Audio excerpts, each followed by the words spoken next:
A wise man could have told Jacob Findley that vindictiveness is usually synonymous with downfall, even vindictiveness in minute things, but Jacob Findley lived in Washington, D.C. Ordinarily, Jacob took from life all its faults without complaint, for as a civil servant of the United States, he was used to many things, and through practice quite complacent in general. But perhaps bottling official insults within himself was not wholly possible, since common logic tells that a vessel can only be filled so full, after which it leaks or overflows. Jacob was not the type of man to overflow. Cup by cup, he was filled. Somewhere along the route from desk to desk in his department, he had to have a means of release. People in official positions quite often pass down in kind what is received from above. And Jacob, as a file clerk, was down so low that it was most difficult to find a means of spilling. So, he didn't like cats. A more defeated and resigned man would have been difficult to find, for he was a veritable sponge for abuse. His hair was gray, his eyes downcast, his walk a slouch, and even his clothes had a tired air. But he didn't like cats.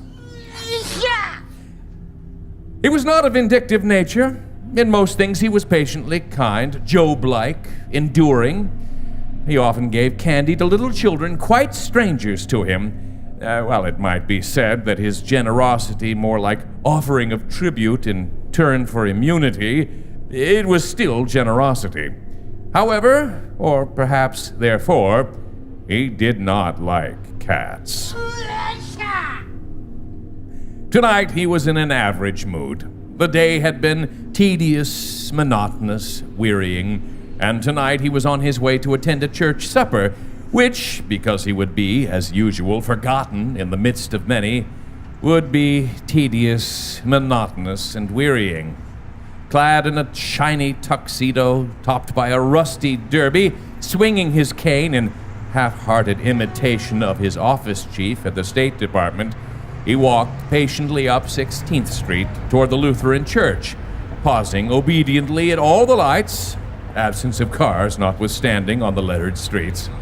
A steady parade of cabs and limousines coursed busily on his left, discordantly giving forth blasts of radio music, a blast bracketed in silence either side, and yelps or laughter or conversation. He had just crossed N Street when he met his fate. When he met the cat. It was not a polite meeting, nor a sociable contact, for the cat arrogantly ignored Jacob Findley and issued from an apartment house shrub to lay its course across the path of the man. As cats went, he was at best a second-rate feline in looks, but in the cat world he must have been singularly respected, if his tattered and scarred condition was any indication of victories hardly won. He was a huge cat, a dirty cat, and a very proud cat. He was missing half his right ear, several of his left whiskers, and a third of his right forefoot, and about a 16th of his tail, to say nothing of the patches where fur had been. His air was gladiatorial, for he strutted rather than walked, and there was a vain heft to his brows, which bespoke his disdain for cats less proficient in the art of plying claw and tooth, and for humans, all humans without any exception. Here was a cat that was tough and proud of it, but which had commingled with that toughness a wary glance for possible enemies, and a lewd leer for any passing ladies. Jacob was so overlaid with layers of servility that only a sharp start could have brought him leaping out of himself the way he leaped. The cat startled him, for he supposed in the brief glimpse that he had that he was about to trip over some treacherous object. Then he saw that it was a cat. He realized that he had been startled by a cat. And, as the reader might have gathered, he did not like cats. cried Jacob Findley. The feline pursued his swashbuckling way, his strut a bit more pronounced. Well, this effrontery yanked Jacob Findley even further out of himself, far enough for him to do an act wholly on impulse. He aimed a kick at the cat. It was not a ferocious kick. It was not even intended to land. But Findley had been led this far to his doom, and any momentum yet wanting fate seemed to supply. The cat received a sharp black toe in his side. He swooped upward with it, draped over it. He received the motion thus imparted to him and described an arch streetward. The cat sought to twist in the air and fall short, but doom was now on the march. The noisy, swift traffic coursed along 16th Street. The cat landed in the road, and having landed, tried to scramble back to the curb. A tire rocketed catward. The whole car vibrated to the jolt. Then it jolted again. Clawing and crying, the cat struggled to reach the gutter, hitching himself inch by inch. He was out of the way of further wheels now, but he had done himself an unkindness. His back was broken, so that while his hind legs lay twisted to the right, his forefeet convulsed toward the left. The cat's cry stretched dismally.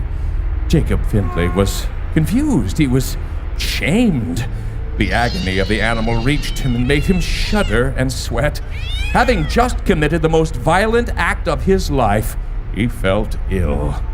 He felt his eardrums would burst under the onslaught of that cry, and it seemed to him that there were words in it, human words and curses.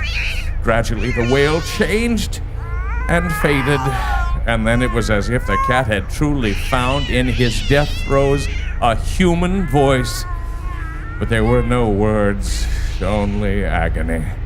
Jacob Findley heard the rattling last of it. He trembled. And then, savage that he should be made to feel so, he stalked angrily upon his way, angrily stating to himself that for all that, he still didn't like cats. Good riddance, said Jacob Findley. Well, that heartened him. A cat was a cat, and that one had been a filthy and useless cat. He got braver. He turned and looked back toward the shadow in the gutter and raised his voice. Good riddance, cheered Jacob Findley. He went on, and every time a shudder sought to rise along his spine, he was there with another statement as to the uselessness of cats in general, and of that cat in particular. Still, what had that cat said when... Served him right, growled Findley. Funny, though, how those yowls had sounded. Mangiest cat I ever saw. Better off dead. Damn him! 2 wheels had hit it, and yet what a long time it had taken for it to die. It had even been able to move, and... said Jacob Findley with false merriment. I guess I used up all his 9 lives in a batch, huh? Damn him! Had he been in error when he had supposed that cat to stare at him? Glare at him even in its death? Try and run over me, would he? Well, I guess I finished him. Yes, sir. I guess I finished him all right. Deadest cat I ever saw. Damn him! Odd how there had been words in that agonized scream. Made enough noise for 15 cats. Maybe I had to die 9 times, and so made 9 times as much noise, huh? Cats like that bother me? Not on your life. I kick dozens of them under trucks. Dozens of them. Make recordings of their voices and listen to them of an evening. Yeah. Damn, mangy, good-for-nothing cat. What had that cat said when it was dying? Why, Jacob Findley!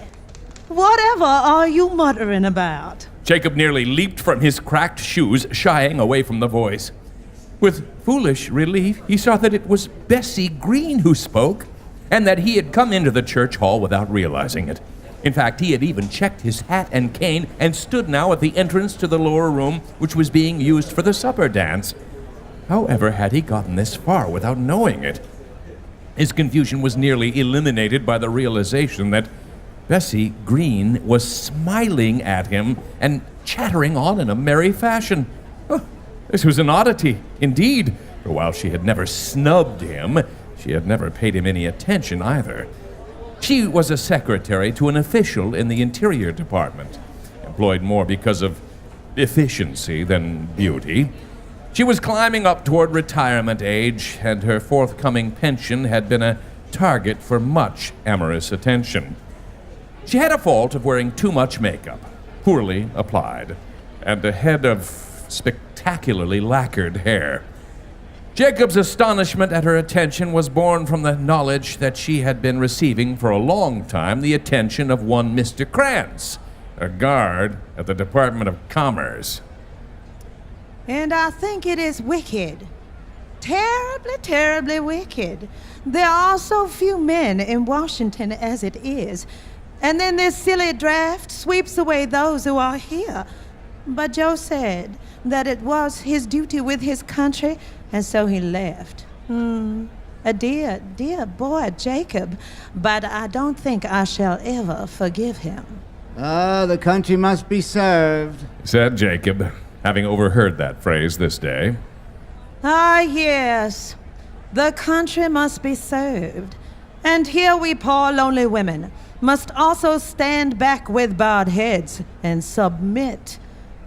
Yes, if it weren't for my cat, I should be terribly, terribly lonely. Cats? Yes, poor dear things. Isn't it strange how you just can't keep from loving them? You do love cats, don't you, Jacob? Jacob blinked rapidly. He kept his wits, however, for attention from Bessie Green was to be valued, and her pension was not involved as a factor in her charm. Cats? Oh, yes, yes, cats. Certainly am fond of cats. Shall we dance, Miss Green? They danced, and Jacob concentrated hard upon the effort, for he was experiencing a great desire not to step upon her or lose the rhythm. Along the sidelines, ladies and the sparse scattering of men looked on, and there was much behind-the-hand talking. One woman in particular remarked the intimate way Miss Green was whispering into Jacob's ear. And this one woman, Doris Hanson, sat more alertly, and her eyes took on a faintly greenish hue. Rival for Mr. Krantz, Doris Hanson was not to allow a second male to get securely into the hands of that woman. Quite by accident, Doris Hanson was nearby when the music stopped and Jacob and Bessie walked from the floor. Doris Hanson was a solidly built, purposeful woman whose ideas were intensely practical. She fancied herself as a psychologist, for she had attended a night university for years. And years. And years. Why, Jacob, Said Doris. I am so happy to see you. Jacob was confused. He had never been noticed by Doris Hanson before. In fact, because she was noted as a brainy woman, he had been in fear of her. You look exceedingly well tonight, but then, of course, you always look splendid. Oh. How do you do, Miss Green? I do very well. The two women smiled at each other. Jacob felt chilly. Ah, the music, the Tiger Rag, my favorite song. Jacob did not quite know how it happened, but he found himself being thrust about the floor by this tiny Amazon and was aware of acute displeasure from the direction of Bessie Green. So overwhelmed had he been by such attention that he had nearly forgotten the cat. He was reminded, in the piece being played were certain trumpet slurs which were at first only jarring to Jacob, and then little by little those slurs and wails and cries began to eat into his ears and touch their sympathetic vibrations, which, sent again into motion, caused him to behold and hear the dying cat. He grew so nervous that if he sagged a little bit, Doris Hanson did not notice. Jacob felt himself getting ill. Why did they have to keep doing it? Bar after bar, chorus after chorus. Had he been a less repressed individual, he might have plugged his ears or screamed or damned the orchestra, for now it began to seem to him as if the cat himself was up there in the orchestra box, glaring gloatingly about the floor after Jacob and taking high glee in mocking him. He could see the cat on the bandstand. And on that instant, the music stopped, and Jacob, adrip with perspiration, goggled confusedly at the musicians. No cat, just some fellows with drums and trumpets. Feeling ill and weak, he was glad of Doris Hanson's support, given quite unconsciously. He was dragged from the floor and again found himself surrounded by the two women. He hardly noticed either of them as he sank into the chair, and they, interested in the battle more than the spoils, did not notice his state. And it was an intensely interesting trip, said Doris Hanson. I don't know when I have ever been so intrigued. It is not usual to be permitted to get into St. Elizabeth's, you know. But I knew a brother of the director, and I went visiting there once. Said Bessie Green. Of a Sunday. The public's always admitted on a Sunday. Of course, but not admitted to the halls, to the corridors, to the very cells of the unfortunate people. As a student of psychiatry, I, of course, had a greater insight into the difficulties of attempting to bring sanity back to the poor unfortunates. I went there one Sunday. I saw a man who was pushing a wheelbarrow, but he had it upside down. And if anybody asked him why he had it upside down, he looked sly and said, if he turned it right side up, why, somebody had put something in it. Isn't that funny, Jacob? He had a persecution complex. It was fortunate you did not press him for an explanation, for they very often require very little to become violent, just as they require little to become insane. Beg pardon? Oh, you have no idea, said Doris, gripping and nearly strangling the spark of interest from the quarry. In just such a way are some people touched off. Insanity may lie latent and unsuspected in a disposition for years, and then suddenly, poof, a full case of dementia precox. Just poof. Oh, you are so droll, Jacob. Just poof. I really wanted to know. It's true, replied Doris, with a sniff in Bessie's direction to make her sensible of a victory, even of a minor one. It is amazing how so many people go insane. One day, a man is a normal, friendly husband, and the next, he suddenly becomes a raging schizoid and slays his wife and himself as well. The result of what cause? Why, perhaps he chanced to find some schoolgirl treasure of another beau who had been his greatest rival, and is stunned to discover that she secretly retains this. But usually the matter is not so simple, you know.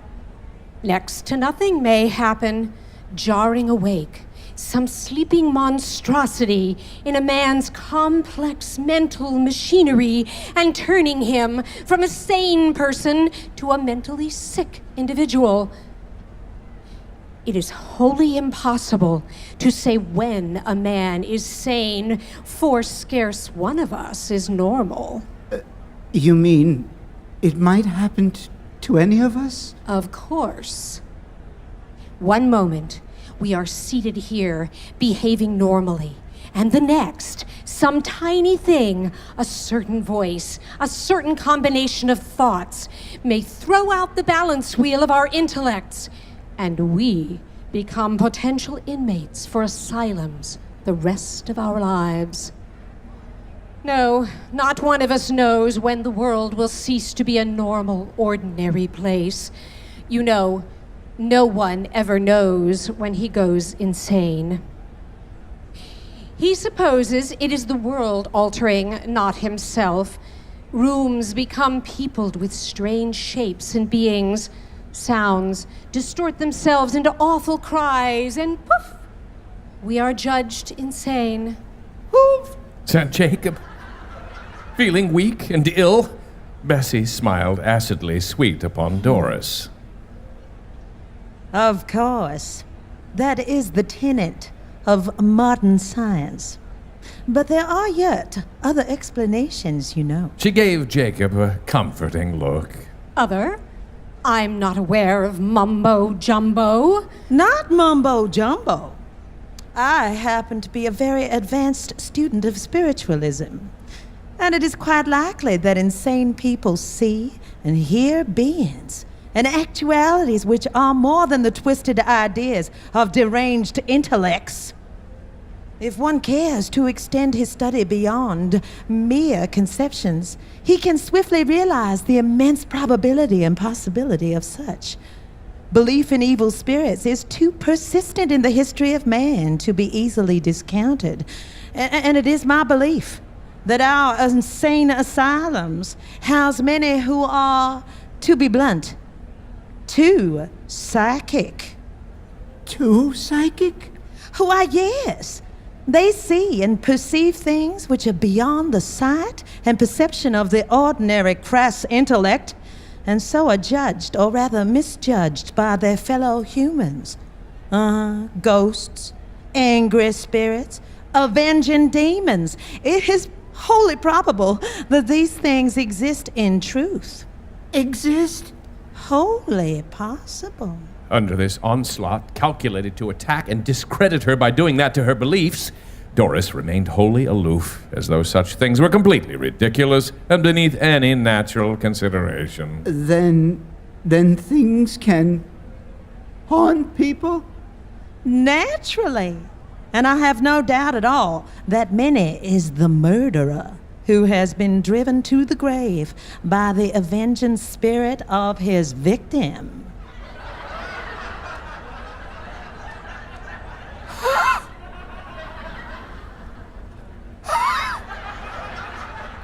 How? You have heard of men turning themselves in to the police and confessing crimes which were not otherwise to be solved. You have heard of murderers eventually seeing the faces of their victims in everything about them. Very well. Is it not just as possible that the murdered being appeared to him? Or at least caused events and impressions to surround the criminal until the criminal considered himself better off dead? Rubbish. I beg pardon? I said rubbish.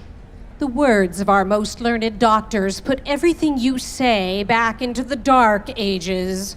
And the wisest of them all has no knowledge or experience of philosophy. That is not philosophy. That is stupid African voodoo rubbish. If it is, then our finest physicists are headed straight for African voodoo rubbish every time they admit that beyond a certain point, no knowledge can be gained at all without the omission of God. What has God to do with this? God has everything to do with it, since he is the regulating factor of the universe. And if he chooses to drive men mad with the appearance of evil beings and avenging spirits, then dare you deny his ability to do so? Doris opened her mouth to speak, and then saw the cunningness of this trap. Almost she had allowed herself to give forth blasphemy. Her wit was not agile enough to encompass a countermeasure, and she did not dare sniff, lest that too be accounted blasphemy. They had argued longer than Doris had supposed, for it was with surprise that she heard the music stop and saw that the supper had been laid out. Thankful for this, she rose. I shall bring you something, Jacob. Said Doris, and departed. Jacob would have protested that food would stick in his throat and lie heavily in his stomach, but he had not the energy to protest. Accordingly, he was soon holding a plate, which was heaping with lobster salad. He felt it would be an insult to Doris not to eat it, so slowly he ate it. Thankfully, he got rid of the last mouthful. Shudderingly, he put the plate away. Bessie leaped up and seized the plate. Oh, I must get you some more. And she hurried away to come back in a moment with an even larger portion and a glare for Doris. Jacob knew he could not refuse. Manfully, he marshaled his willpower and concentration. He began to eat. Speculation in the realm of the unknowable is a fruitless folly, stated Doris, fondly rolling the words around in her mouth. Men can only grasp what they can sense. Hence, having sensed a thing, a man cannot lose his belief in it until he has proof, which can also be sensed. Ah, what a simple way to deny the existence of everything which man, in his benighted mortal mind, cannot sense. What a charming way to dispose of God. Oh, no. Oh, yes. Said Bessie, having found the Achilles heel and not letting go. You deny the mind any other power than its material senses. In such a way, you dare not dispose of the soul. Man's immortal spirit is within him, and he is in contact with it, and it is in contact with the immensity of God. With the immensity of God. She repeated that, liking the term. Belief in itself has performed many miracles, and I do not think one dares it upon herself to deny the Bible. Certainly not, said Doris, angrily wondering how she could get out of this trap. The mind, properly attuned, can become one with all, for man is in the image of God, is certainly a servant of God if he so wishes. But naturally, but... And as God can create, so can man create.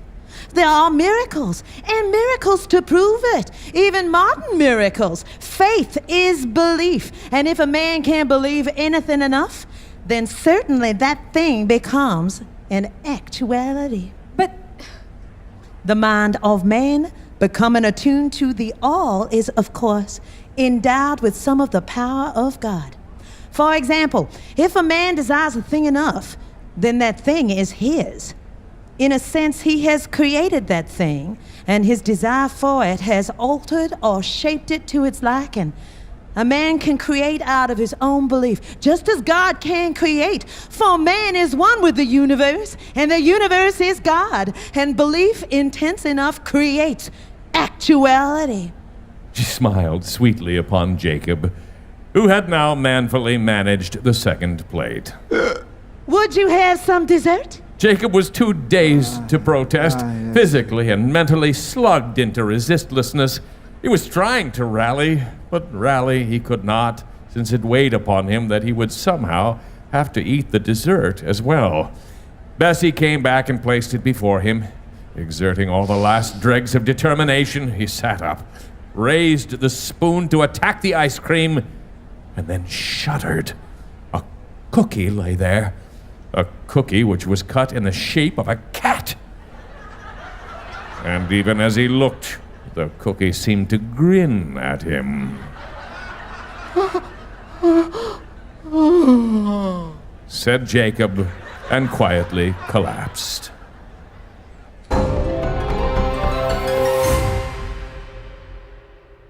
They escorted him home in a cab, both of them apparently concerned about his condition, but nevertheless finding much time to glare at each other over his back.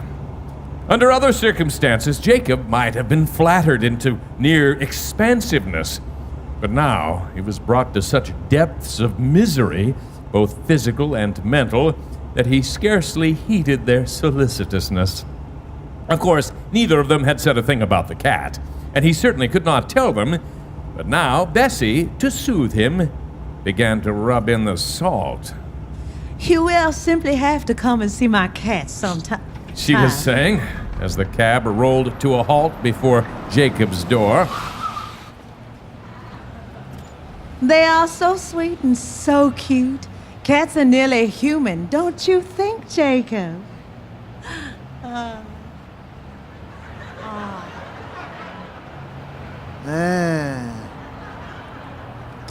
This is where I live. Supporting himself by gripping the doorknob, he managed to wave goodnight to them and call out a feeble thanks. Thanks.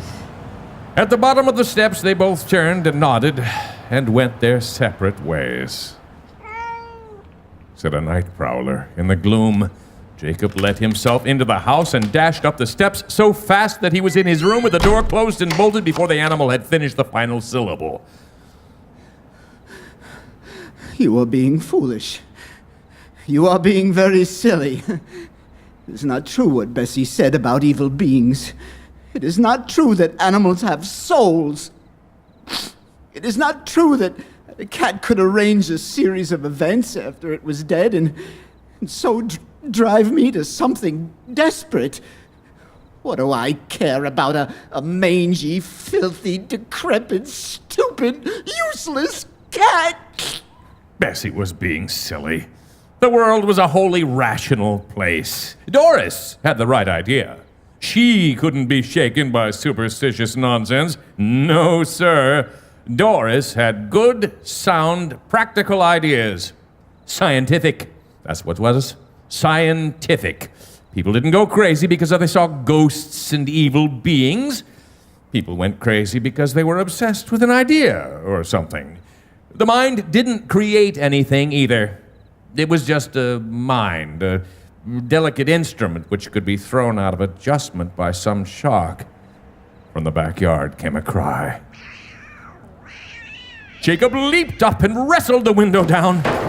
Shaking, he supported himself by the foot of the bed and felt the cold rivulets of sweat course down under his arms. What had that cat said when it was dying? No, he wouldn't think of it. He would whisk it from his mind forever. He would be strong and put it aside.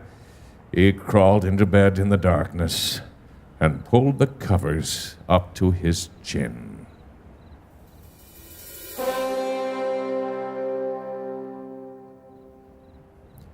The next thing he knew, he was aware of a weight upon his chest, which was warm and uncomfortable. He struggled up through the layers and layers of enfolding slumber to shove restively at the thing. His hands contacted fur. His eyes snapped open. There was a cat sitting upon his chest, looking at him and purring gently. He was a huge cat, a dirty cat, and a very proud cat. He was missing half his right ear, several of his left whiskers, a third of his right forefoot, and about 1/16 of its tail, to say nothing of the patches where the fur had been. "Scat!" said Jacob. The cat did not move, but only purred the louder. Jacob tried to leap out of the bed, but he was frozen where he lay with the terror of it. There could be no mistaking this cat. It was the same cat, and it was a dead cat. Its spine had been broken so that its forefeet lay in an opposite direction from its hind feet, and it was dead. But it was here, and it didn't look at all dead. Purred the cat. Almost thankfully, Jacob realized that this was a nightmare. It had all the peculiarities of a nightmare. A weight on his chest, a chilled feeling all over. This was a nightmare. The cat would dissolve and go away. It wore a gentle smile which bared a pearly tooth. It seemed comfortable and well-disposed. Jacob wildly decided to lie still and let it fade away into the nothingness of his own imagination. The cat stayed there. Jacob lay there, and then the cat began to grow. It grew, and it grew, and it grew. Its head became the size of a sugar bowl, and then the size of a cantaloupe, and then the size of a pumpkin, and still it grew, and still it smiled. And the purr of it was now so loud that it had begun to shake not only Jacob, but the bed as well. Now, Jacob knew that it was a nightmare, but that did not mitigate his fear. It was certain to be a nightmare, He merely believed that the cat was there, and that cat was growing, and so the cat was there, and the cat was growing. He would suppose that the cat was not there, and the cat would then go away. It was very simple. The cat grew, and grew some more. Its head became larger than a tiger's, larger than a horse's, larger than an elephant's. Its eyes were now like dinner plates, and its whiskers as big as wire cables, and its fur was standing all separately, each hair as large as a porcupine quill. Jacob was looking up at its chin. A paw was on either side of him. The exposed tooth was like a marble column. The claws in its paws were sheathed sabers. Its breath was as foul as a sardine can. Purred the cat. Jacob's heart was racing. He sought cautiously to draw himself upward and beyond the paws, and then made a startling discovery. His hands hooked into the bedsheets very neatly, but they were hands no more. They were tiny black paws. Gagging at the sight of them, he looked at his side. It was smooth and sleek and gray, and into his vision grew his long and graceful tail. He was a mouse between the paws of a cat. Jacob wriggled upward to the head of the bed and dropped hurriedly down to the floor. The heavy fall stunned him, but he scuttled along the baseboard and dived into a pile of papers. There was no sound in the room, and then came the soft footfalls of the cat, the loud snuffling of its breath. The paper rattled. With a squeak of horror, Jacob sped away, again following the baseboard in an insensate effort to locate a hole and dive to safety. But there were no holes in the baseboard. He lunged with a skidding scramble behind the leg of the bureau, and looking out, saw the feet of the stalking cat approach.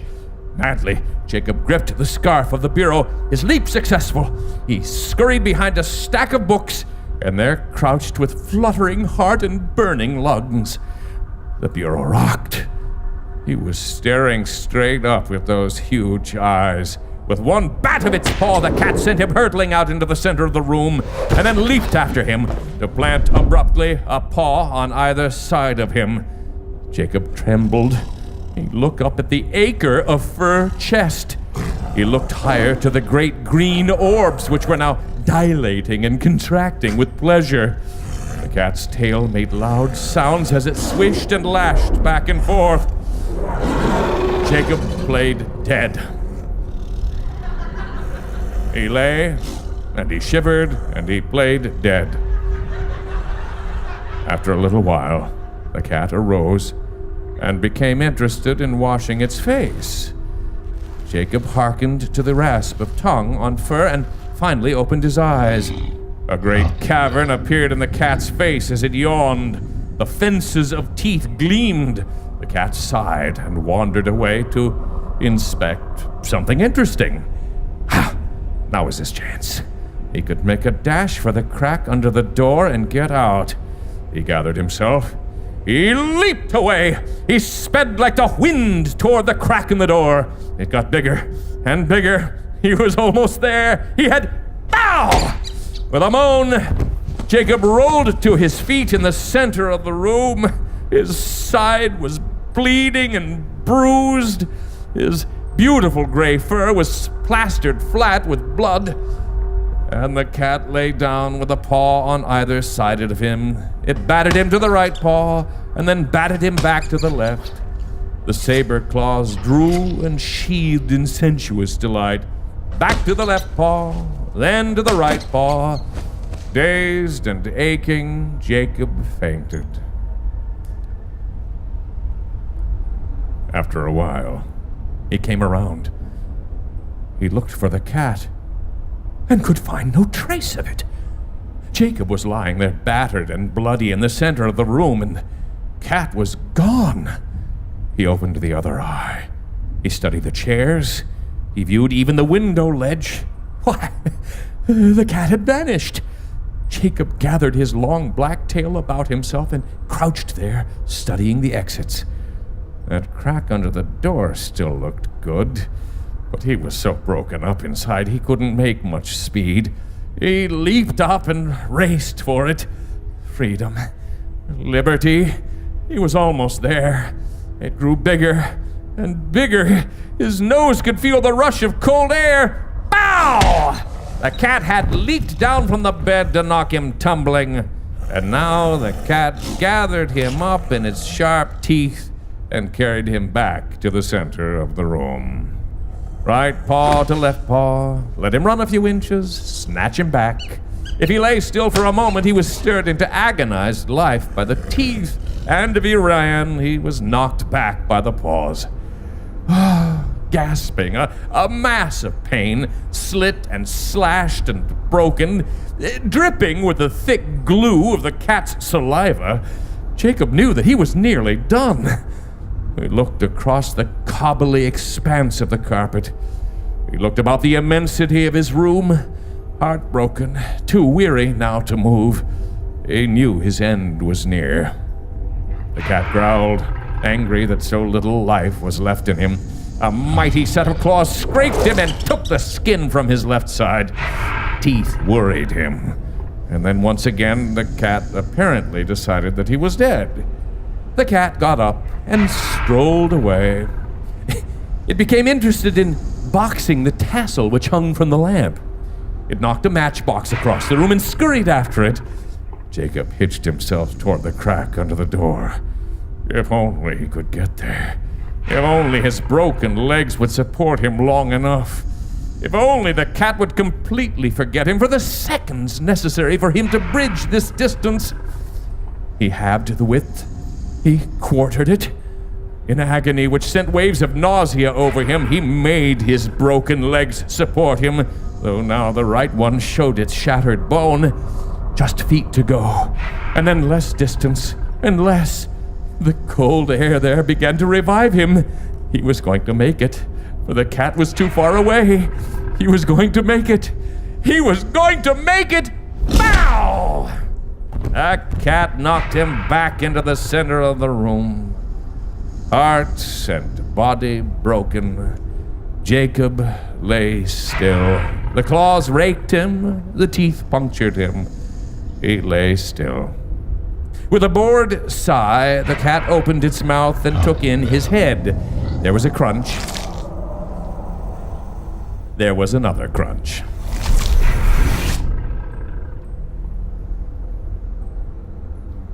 Jacob Findley woke up. Quite sound, quite whole, and for a moment vastly thankful that it was, to be sure, no more than a dream. Then he realized, almost simultaneously, two things. The cat had died only once, and rather quickly, and he had a perfectly correct conviction that he, on the other hand, would die all night. Every night.